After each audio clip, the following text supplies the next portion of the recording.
Et toi, devant ton écran. Ceci est pour t'inciter à t'abonner à la chaîne, à liker la vidéo en cliquant sur ce joli pouce bleu, puis à partager un max avec tout le monde.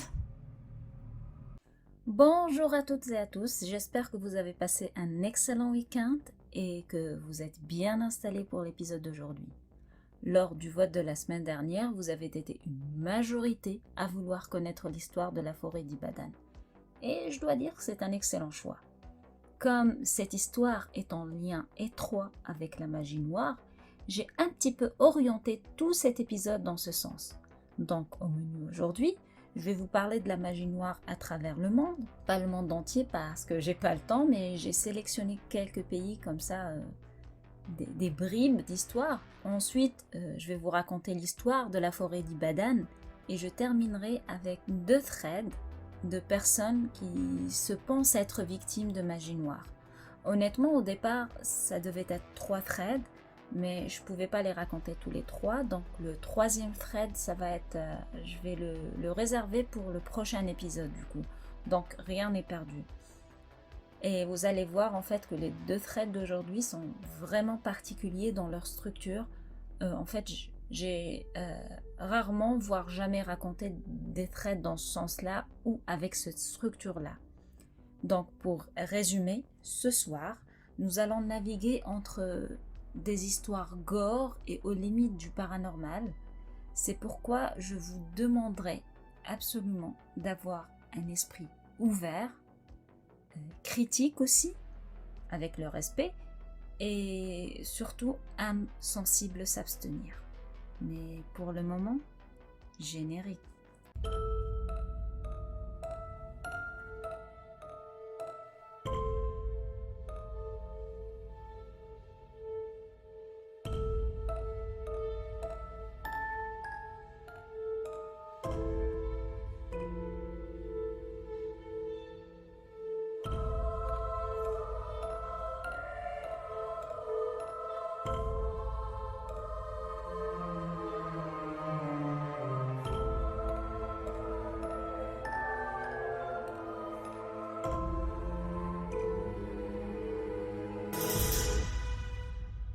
La magie, qu'elle soit blanche ou noire, fait partie de l'histoire de l'humanité. Bien que toutes les religions, du moins monothéistes, ont prohibé la magie pour la simple raison qu'elle interfère avec le cours normal des événements, avec le cours normal de la vie des gens, ça n'a pas empêché un grand nombre de personnes à travers l'histoire, et même aujourd'hui, à être attirées par ce monde mystérieux et à pratiquer la magie. Il faut savoir que la forme de magie prédominante qui se pratique à travers le monde est une magie noire, bien que ce terme ne lui soit pas nécessairement attribué automatiquement.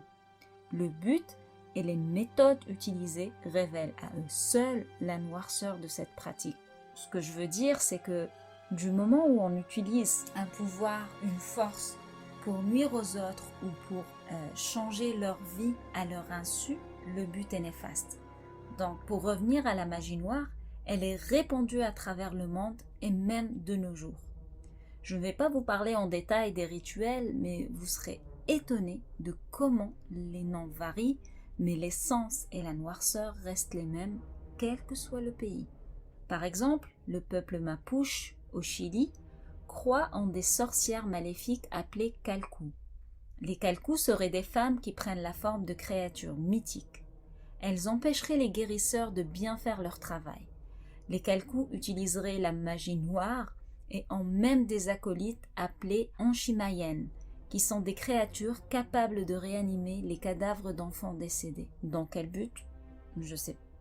Aux Philippines, on parle de Kulam, et ceux qui la pratiquent sont des Mangku Kulam, des sorcières capables de magie noire. Les Mangku Kulam résident principalement sur les îles de Siquijor et de Samar et ont souvent une rivalité avec le sorcier ou le guérisseur du village. Les Mangku Kulam lancent des sorts conçus pour nuire à leurs ennemis grâce à l'utilisation de poupées voodoo. Les Mangku Kulam utilisent leur magie, soi-disant aussi pour aider leur communauté. Soi-disant. Parce qu'ils vendent des potions d'amour, à ceux qui en ont désespérément besoin et aide les gens à se venger de ceux qui leur ont fait du tort. Bon, c'est pour ça que j'ai dit soi-disant, en sentant que recourir à ce genre de pratique pour se venger ou se faire aimer d'une personne qui normalement ne nous aimerait pas, n'est pas ce qu'on appelle se faire aider. Bien sûr, il y a plusieurs autres formes de sorcellerie et de magie noire, dont par exemple les Wiccans au UK et aux États-Unis, les brujas au Mexique qui sont très reliés en fait à la Santa Muerte et le voodoo en Haïti qui a été importé de l'Afrique de l'Est. Bien sûr, on remarque rapidement que la sorcellerie a toujours été attribuée aux femmes. La magie, et notamment la magie noire, n'est pas nécessairement l'adage des femmes, car dans plusieurs pays, notamment les pays africains, les sorciers peuvent être autant hommes que femmes. Et en parlant d'Afrique, nous allons directement au Nigeria, lieu où se trouve la fameuse forêt d'Ibadan. Comme plusieurs pays africains, le Nigeria est bercé par les croyances occultes et malgré tous les progrès technologiques, les Nigériens croient en la magie et en sa puissance occulte. Pour vous dire que la chasse aux sorcières y est encore une réalité, comme pour certains autres pays d'ailleurs comme la Roumanie à titre d'exemple. Mais aussi, des personnes peuvent être torturées et voire même tuées pour des rites magiques. En Afrique du Nord, ces pratiques sont souvent reliées aux enfants zouris. Mais en Afrique subsaharienne, incluant le Nigeria, être albinos met votre tête à prix par les chamans et les sorciers. Dans de nombreux cas, ce danger peut devenir plus réel que jamais. Ce qui nous amène à la forêt de Soka, plus connue sous le nom de la forêt des horreurs d'Ibadan. Cette forêt est localisée dans le gouvernement local d'Oliolé. Cette histoire a été très documentée et promet d'être macabre, alors je le répète, âme sensible, s'abstenir. La forêt d'Ibadan est un endroit où vous êtes immédiatement confronté à une aura accablante de peur et de mort. Cette forêt a connu une notoriété macabre sans précédent en 2014 lorsqu'on y a découvert des victimes de sacrifices rituels. Tout a commencé avec des disparitions inexpliquées. En 2014, plusieurs chauffeurs de taxi-moto à Ibadan, dans l'état d'Oyo, au Nigeria, se sont évanouis dans la nature sans laisser de traces. Bien qu'il n'y ait eu aucune preuve extérieure d'un quelconque acte criminel, de mystérieux inconnus avaient été repérés dans la région à l'époque. Et il n'a pas fallu longtemps à la population, déjà bien superstitieuse, pour lancer la rumeur que des occultistes enlevaient des gens pour des sacrifices rituels. Cette rumeur s'est propagée rapidement, comme une traînée de poudre, car le Nigeria n'était pas étranger aux meurtres rituels. Il y avait déjà eu des cas très médiatisés de corps démembrés, éventrés ou autrement mutilés de manière très macabre. Donc, il est bien compréhensible que ces rumeurs aient suscité la peur et la panique parmi les habitants d'Ibadan. La police a bien évidemment été avertie des disparitions, mais apparemment, elle n'aurait pas voulu enquêter au départ. Les policiers se contentaient de déclarer que ces hommes avaient probablement fui la ville et ne donnaient réellement aucune investigation ou déclaration officielle. Pendant ce temps, le nombre de personnes disparues continuait de grimper d'une manière exponentielle. Le 21 mars 2014, un motocycliste s'est présenté au poste de police alarmé. Il a raconté qu'il roulait sur l'autoroute Lagos-Ibadan. Lorsqu'arrivé au niveau d'un tronçon de route traversant la forêt de Soka, il a entendu une personne appeler à l'aide à travers les arbres. Le son qu'il entendait était alarmant, terrifiant, et la personne semblait vraiment en détresse. Une personne était clairement en danger dans la forêt de Soka, quoi. Le 22 mars 2014, à contre-cœur, mais craignant la colère montante des habitants de la ville d'Ibadan, la police a commencé à enquêter sur la forêt. Là, les policiers sont tombés sur un vrai spectacle horrifique, glauque et macabre. Lorsque la police a ratissé la forêt, ils sont tombés sur un bâtiment délabré, apparemment abandonné, niché entre les arbres, en plein milieu de la forêt. De cette ruine émanait une odeur fétide de puanteur. Les policiers ont décidé naturellement d'investiguer le bâtiment. Et à peine ont-ils fait quelques pas dedans, ils ont été horrifiés de découvrir un spectacle des plus meurtriers et macabres. il y avait des cadavres humains décomposés, encore attachés au mur de la bâtisse par des chaînes. Encore sous le choc et l'horreur de ce qu'ils venaient de découvrir, les officiers ont décidé d'explorer plus. Et là, ils ont commencé à retrouver d'autres restes humains, dont beaucoup avaient été massacrés sur des dalles de boucher encore imbibées de sang. Plusieurs corps étaient même encore enchaînés aux dalles. Aux alentours du bâtiment, c'est-à-dire dans la forêt, de nombreux restes humains un peu éparpillés partout ont été trouvés. Ils étaient entassés dans des buissons, dans des recoins des arbres, ou simplement jetés comme des déchets dans des trous creusés dans le sol ou dans des grottes. Les cadavres et les restes étaient dans divers états de décomposition. À plusieurs cadavres manquaient des membres et des organes internes. Certains d'entre eux étaient même décapités et les têtes n'ont pas été retrouvées. Il y avait également un autre bâtiment très malaisant qui avait été découvert. Bien qu'il n'était pas du tout rempli de cadavres, il contenait un nombre incalculable d'effets personnels des victimes, notamment des portefeuilles, des vêtements, des bijoux, des sacs de voyage, des chaussures, des permis de conduire et des photos d'identité. Il y avait même des jouets d'enfants. Bref, au total, plus de 20 corps humains décomposés et des centaines de crânes humains ont été retrouvés dans la forêt. Outre les cadavres et les restes humains, une quinzaine de personnes ont été secourues. Ces personnes étaient enchaînées en captivité, elles souffraient toutes de malnutrition sévère et ressemblaient carrément à des squelettes vivants. Elles étaient entourées de nuées de mouches. Leur état était tellement borderline que certaines d'entre elles étaient déjà catatoniques ou carrément aux portes de la mort. Une fois soignées, la police a pu interroger certaines de ces personnes rescapées. Elles ont déclaré avoir été kidnappées, torturées et enchaînées avec une ration de nourriture seulement une fois par semaine. Dans la plupart des cas, ils n'ont pas pu identifier leurs agresseurs. Mais quelques-uns ont affirmé que les hommes qui les avaient enlevés étaient des fonctionnaires du gouvernement, ou du moins se faisaient passer pour tels. Certaines des victimes ont déclaré même qu'elles avaient été détenues dans ces conditions sordides et enchaînées pendant des mois. Le pire est que les corps qui ont été découverts étaient dans un état tellement affreux que pour la plupart, l'identification était impossible. Ceci a normalement provoqué l'indignation des habitants qui recherchaient des êtres chers disparus et a permis de répandre encore plus les rumeurs selon lesquelles les meurtres rituels avaient été ordonnés par des Nigériens aisés occupant des postes influents dans le gouvernement dans le but d'exploiter les puissances surnaturelles en leur faveur. Dans les jours qui ont suivi la découverte de ce qu'on appelle actuellement la forêt des horreurs d'Ibadan, la colère des citoyens est montée en cran entre les personnes indignées par le manque de réaction du gouvernement nigérien, celles qui cherchaient des réponses quant à l'identité des malheureuses victimes et celles carrément convaincues qu'il y aurait d'autres victimes piégées sous terre. Tout ce beau monde en colère a convergé vers les ruines de l'horreur dans la forêt de Soka en bondissant des fusils, des gourdins, des machettes, des arcs et des flèches et demandé justice.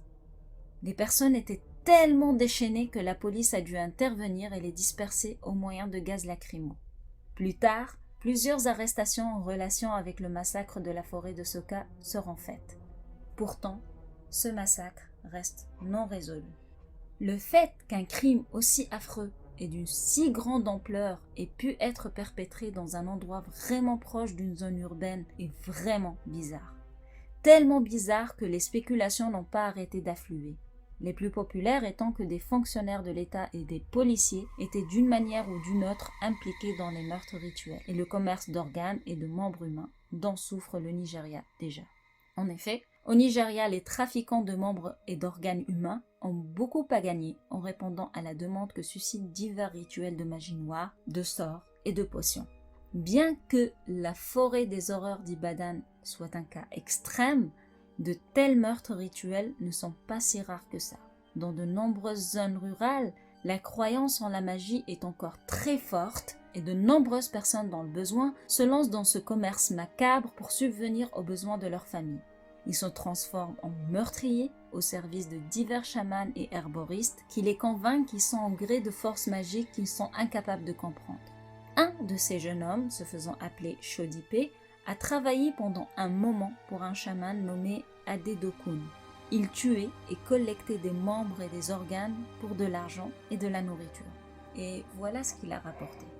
Chaque fois que je voulais aller tuer, Baba, ou Adedokun, me donnait des charmes et m'inculquait quelques incantations à réciter pour que personne ne me voie sur les lieux du crime.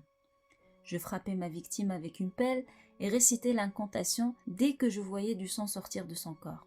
Baba m'a demandé de toujours cercler les victimes sur les lieux après les avoir tuées, puis de leur tourner le dos et de rester là pendant environ 3 minutes pour que personne ne me voie. Baba disait que les esprits des victimes viendraient à lui après que je les ai tuées.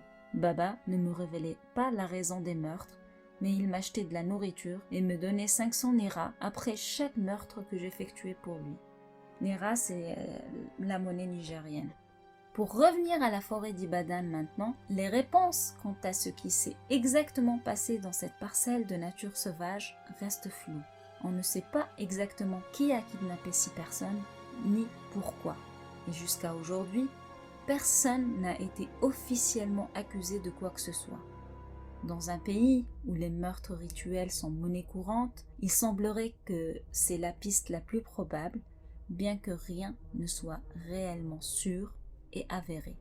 Mais il faut dire que dans des pays à l'image encore plus progressiste, un certain attrait à la magie noire et à l'occultisme persiste dans des recoins insoupçonnés, que l'on y croit ou pas.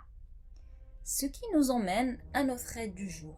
Des personnes qui ont lancé un appel à l'aide sur des forums car elles pensaient être ensorcelées. Ce premier témoignage vient de Reddit. C'est une fille que je vais appeler Anna qui pense être ensorcelée. Elle dit « Désolée, ce message va vous sembler vraiment étrange, mais je ne peux pas comprendre ce qui m'arrive. Il y a environ 1 an, j'ai commencé à entendre une voix dans ma tête. Une voix masculine. Il pouvait me parler, me donner l'impression qu'il me piquait avec des aiguilles ou me coupait avec un couteau.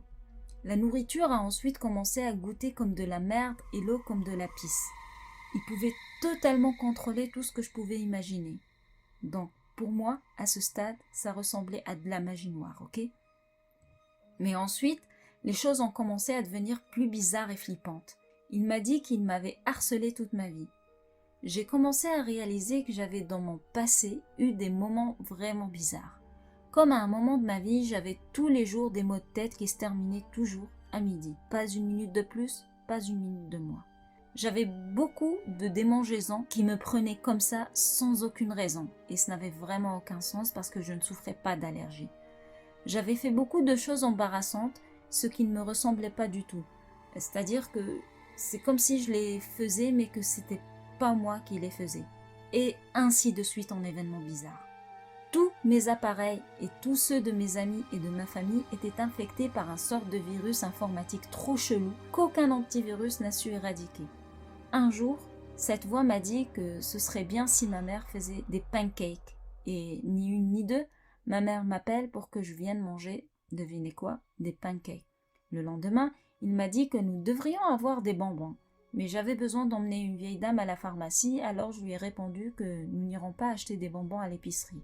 Eh bien, cette dame a fini par vouloir aller faire son épicerie et nous avons eu les foutus bonbons. Juste avant qu'un gars que j'ai croisé et qui ne me parlait pas du tout me dise un truc, cette voix m'a dit exactement ce que le mec allait dire mot pour mot. Aussi, je me rappelle, j'ai fait un truc super embarrassant devant ma mère et le lendemain, elle ne se rappelait plus du tout de cet événement. Comme si pour elle, ça n'a jamais existé, que ça ne s'est jamais produit. J'ai beaucoup lu sur la magie noire et beaucoup de gens ont eu ces moments étranges et vraiment flippants. Par exemple, il y avait ce couple qui a vu toutes les lampes de leur maison s'allumer jusqu'à l'explosion, et ce en même temps. Ou cette femme qui avait tout le temps faim sans aucune raison ni explication logique ou médicale. Alors, pour vous, est-ce que la magie noire pourrait causer tous ces problèmes? Je comprends que des gens peuvent être tentés de torturer d'autres personnes comme ça, mais c'est inhumain, non? Je suis au bord de la folie. C'est comme une malédiction. Si vous avez des suggestions de comment m'en débarrasser, je suis tout oui, je vous écoute. Wow. C'est vrai que généralement ces gens-là, on les prend pour des fous et on ne pense pas réellement au surnaturel au premier abord pour les personnes qui entendent des voix.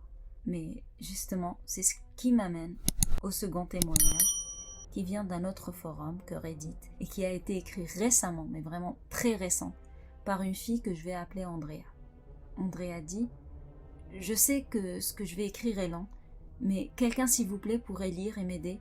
J'ai désespérément besoin d'aide. Mon histoire est que j'entends des voix. Je ne sais pas depuis combien de temps tout a commencé, mais ces voix sonnent comme si elles venaient d'en haut, comme des toits ou des greniers. Il y avait plus d'une voix. Il y avait à la fois des voix masculines et féminines. Elles m'insultent constamment et mentionnent les noms de personnes proches de moi, comme mon fils et les personnes que j'aimais. Je n'y ai pas prêté attention au début, mais certaines des choses dites par ces voix sont restées dans ma tête et m'ont vraiment dérangée. C'était comme si quelqu'un me suivait partout, surveillant chacun de mes mouvements. Je pensais réellement que j'étais suivie, alors je me suis finalement confiée à quelqu'un, lui disant que je pensais que des gens se cachaient dans le grenier de ma maison et qu'ils étaient en train de m'épier et qu'ils essayaient réellement de me rendre dingue ou de me tuer. J'étais paniquée en parlant et la seule suggestion que j'ai eue était d'arrêter l'alcool ou d'aller à l'hôpital psychiatrique. Honnêtement, j'ai essayé les deux, mais ça n'a rien donné.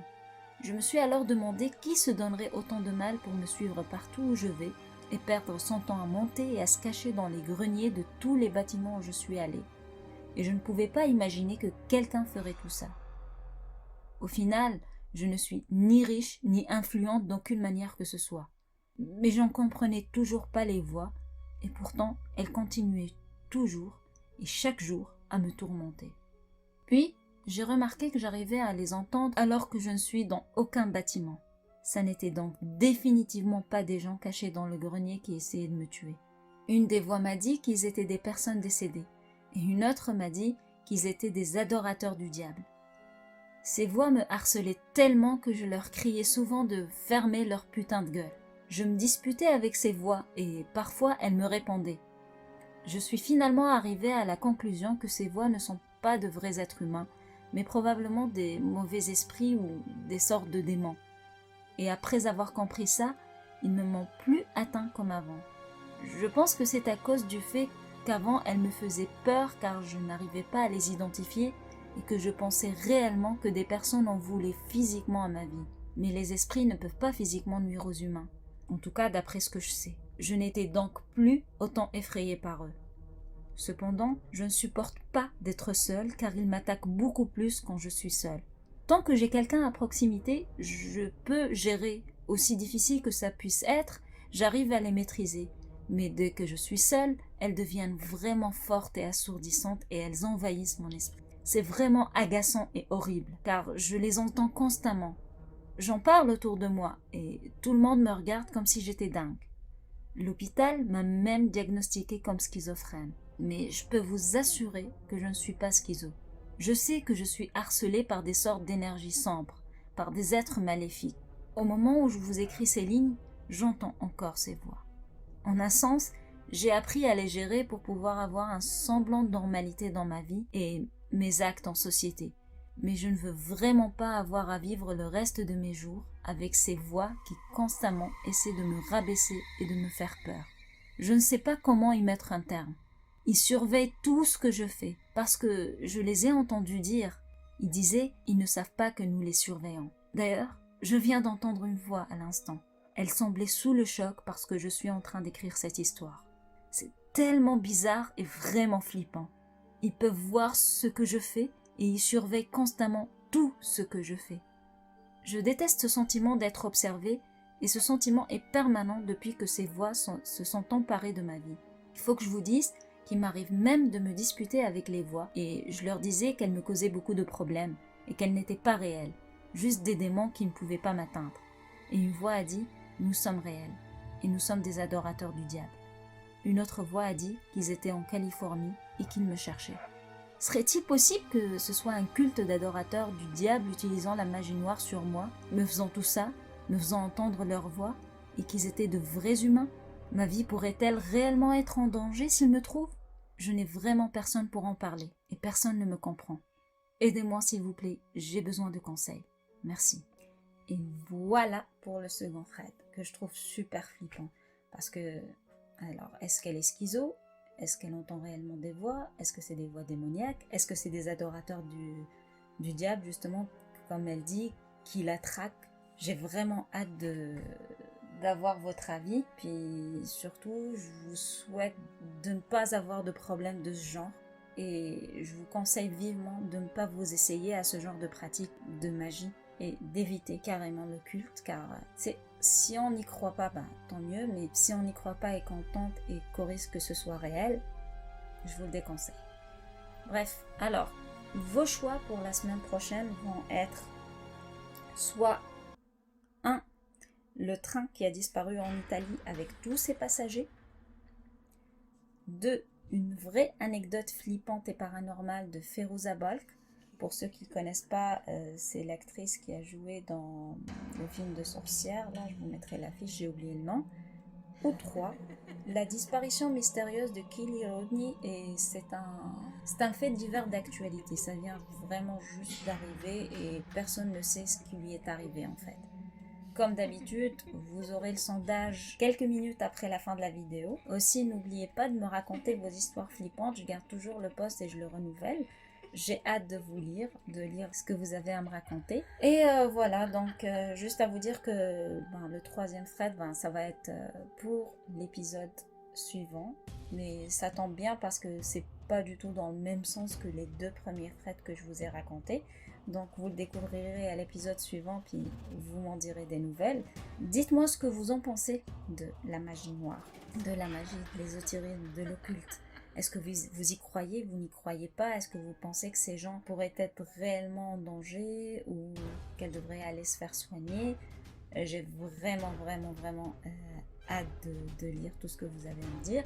Sur ce, je vous souhaite une excellente semaine et je vous dis à dans 15 jours pour un autre épisode. Ciao!